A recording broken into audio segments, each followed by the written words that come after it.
Let's go ahead and get started. Open up the driver's side door. Now right over there is the primary hood release lever. Pull it in front of the vehicle, right on top of the Hyundai emblem, right over there. Put one finger in and then push it left and then lift up the hood. This hood requires a prop rod to stay in place, so grab the rod. There should be a clip over there for you. Pull the rod out of the clip, put it right over there in that slot with the arrow marking it in position like this. Let go of the hood and now it's secure.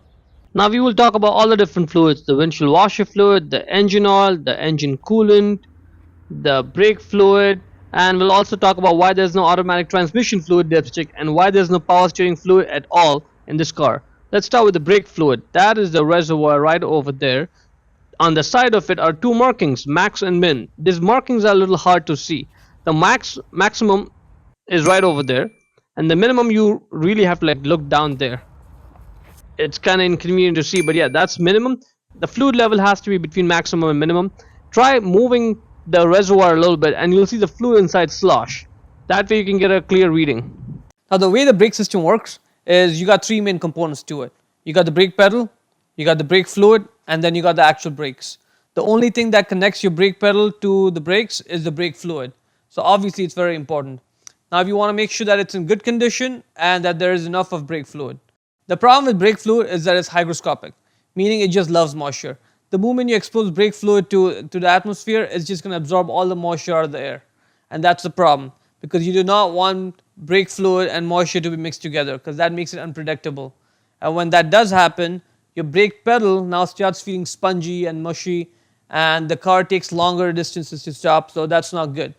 If it does happen that you left the cap off for more than 15-20 minutes, what I strongly suggest you do is you take your car to a mechanic.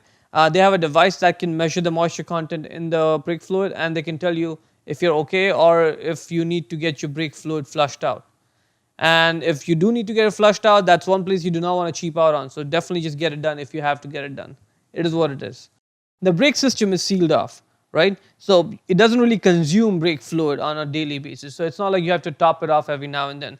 The reason why you may notice a change in the brake fluid level though is that one, either there's a leak in your system which is serious and you definitely want to get that checked out, or two, your brake pads are worn down. So what happens is when you get new brake pads, they're thick. Over time though, they get worn down and they get thinner. And now in order to compensate for the thinner pads, the worn down pads, the brake system takes some of the fluid out of the reservoir and into the actual brake lines. So that may cause the level to go down in the reservoir. Alright? So those are the two reasons, and if you do have to top it off, I'll show you how to do it. Now let's see what it says on the cap. It says use only .3 or 4 brake fluid from a sealed container, right there. So that's what it should say on the bottle as well, .3 and 4 brake fluid. That is where it goes in. All you have to do is just grab the cap and twist it left, loosen it. Off it comes, and that's where the brake fluid goes in. Once you're done, put the cap back on and then just twist your right to lock it in place, and we are done. That right there where the windshield washer fluid goes. Even the cap stays on it, washer only. So flip that cap open and that's where the fluid goes. If you like, you could put water in there, but I would suggest putting windshield washer fluid even in the summer months because it just helps clean the windshield better. In the winter though, if you live in a place where it goes below freezing, do not put water because water as it cools down is going to become ice and expand and cause all sorts of issues. So put the proper type of fluid, like this one is good till minus 45 degrees Celsius, and read all the warning labels on it and do not let children near it. And that's also the reason why these bottles tend to have a safety cap on them. You either have to push it down, twist it left, or squeeze it and then twist it left, like this one. See, I have to squeeze it, and only then can I twist it left to get it off. And if your bottle has a safety seal on it, take it off completely before you start refilling the washer fluid to avoid any spillage. Flip this cap open, hold the bottle the way I'm holding, one hand on the top and one on the bottom, and position it sideways, and then start filling up the fluid. So that way you have more control over the fluid flow and there's less spillage. Fill it up all the way to the top, and once it hits the top, just stop, put the cap back on and press it down to secure it. Put the cap back on the windshield washer fluid bottle, and if your reservoir was completely empty, it would take one full bottle, 1 gallon, which is 3.78 liter, and these bottles also tend to come in a 1 gallon size. And that is pretty much it. Now what happens is when the engine is running, it just produces heat, right? It's burning fuel, so it gets hot. Now you want the engine to be warm, but you don't want it to overheat, because if it overheats, then it just causes all sorts of problems, so you don't want any of that to happen. Now that's where the coolant comes in, because what the coolant does is the coolant circulates within the engine, it collects all the heat, and now the hot coolant, it goes to the radiator, it cools off and comes back in, collects more heat, goes back to the radiator, cools off, comes back in. The cycle keeps on repeating again and again. However, in this whole system, what you need is an expansion tank, because the coolant itself, as it heats up, it's going to expand. And as the name suggests, you need an expansion tank where this extra coolant can sort of just go temporarily and then it can come back to the main cooling system. And that's what you need an expansion tank for. Now that is your radiator pressure cap. Coolant comes from the engine into the radiator over there. Now you don't have to open this cap anyways, but definitely don't even try to open it when it's hot, because pressurized coolant from inside there is going to spray, and that's going to cause serious injuries, and you don't want that. But now, just to satisfy your curiosity, I'm going to open this up so I can show you what's in there. See, it's just coolant. Put the cap back on, and let's tighten this now. And that's it. Again, you don't have to open this anyways. This was just to satisfy your curiosity. Instead, what we'll do is we'll use that pressure cap and the line that's over there to locate the coolant reservoir, the expansion tank. Even says it on it, coolant. Now there are two markings on it, maximum and minimum. The fluid level should be between maximum and minimum. And you should always check this when the car is cold. Because see, what happens is when the engine warms up and the coolant is going to expand, and that'll give you a false reading, and you don't want that. Pull the cap open from right there. And you should always be doing this when the car's been cold, again, because there's a lot of hot things over there, and plus there's an electric fan over there that may turn on. So just be very careful when you're trying to add coolant, and don't get your fingers caught up in the electric fan there. Pull up the cap, that's where the fluid goes in, and once you're done, place the cap the way I'm showing. Put your finger where my finger is, and use your thumb to push down on the cap to secure it in place. Just be patient with it, it's going to take a few seconds. Now you can use this pressed on all makes and models. It's a good option if you can find the original Hyundai coolant. These coolant comes in two different ways. There's a concentrate and there's pre-diluted. The concentrate one, you have to add distilled water and mix it, and then only then you can add it to the cooling system. Or you can just get a pre-diluted one, which is more convenient but slightly more expensive.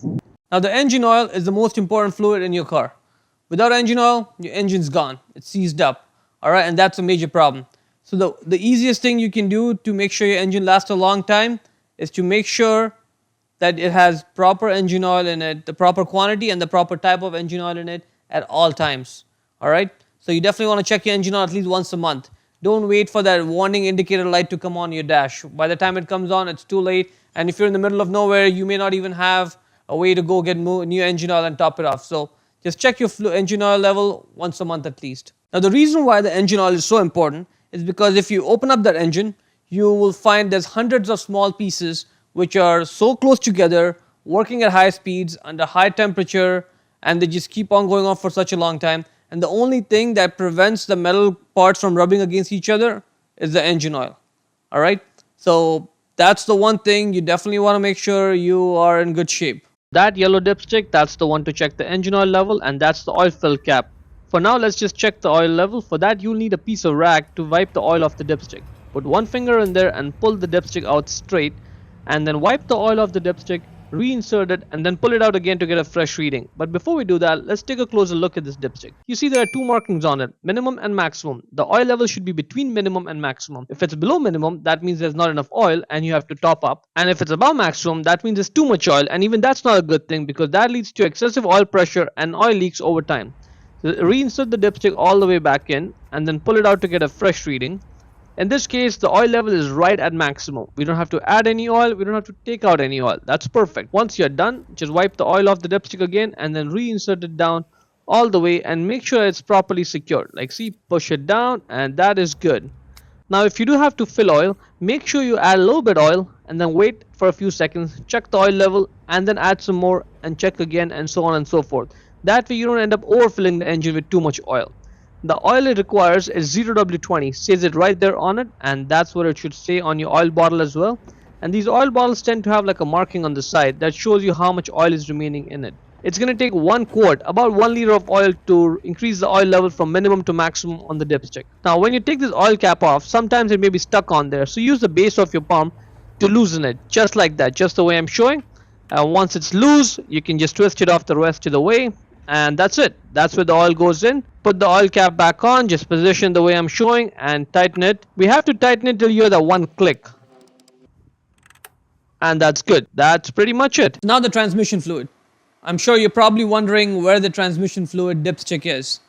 It's not like the older cars. This car, this transmission is sealed for life. So there's no dipstick for us to just go and pull it out and check the quality and the level of transmission fluid. But in reality, it's more like sealed till the warranty lasts. It's not really sealed for life for as long as you're going to keep the car. So if you're going to keep the car for a long time, what I suggest you do is every 100,000 miles or 160,000 kilometers, you can flush the fluid. There is a drain plug and there is a way to fill up the fluid. There's just no dipstick. That's about the only thing. But if you really want to just flush the fluid, you can do it. So every 100,000 miles or 160,000 kilometers, just get the transmission fluid flushed and you should be all set. Now, power steering fluid. There is no power steering fluid in this car because this is not a hydraulic based. The older cars used to have a hydraulic power steering system, and hydraulic systems had fluid in it, so there was a way for you to check the fluid and make sure it was topped off, good condition, all of that. But this car has electric power steering. So the way the power steering works is there's a motor that actually helps you turn the steering. So if anyone tells you you need to get your power steering fluid flushed, there is no power steering fluid in this car. It's funny, and the reason why I even mention is because in one of my previous videos for our 2017-2018 Hyundai Elantra, which again also has electric power steering, someone mentioned that they took the car to a dealership and the dealership technician suggested that they should get a power steering fluid flush, which had made no sense to me whatsoever. And I mean, just doesn't make any sense because there is no fluid to begin with. I mean, there's no point of having fluid in it. So if you're wondering where the power steering fluid is, there is none in this car, and that's one less thing to check and worry about. First push on the hood, get the load off the prop rod and get the prop rod out of the slot, put it back in its place, lower the hood and slam it shut. Hope you found it useful.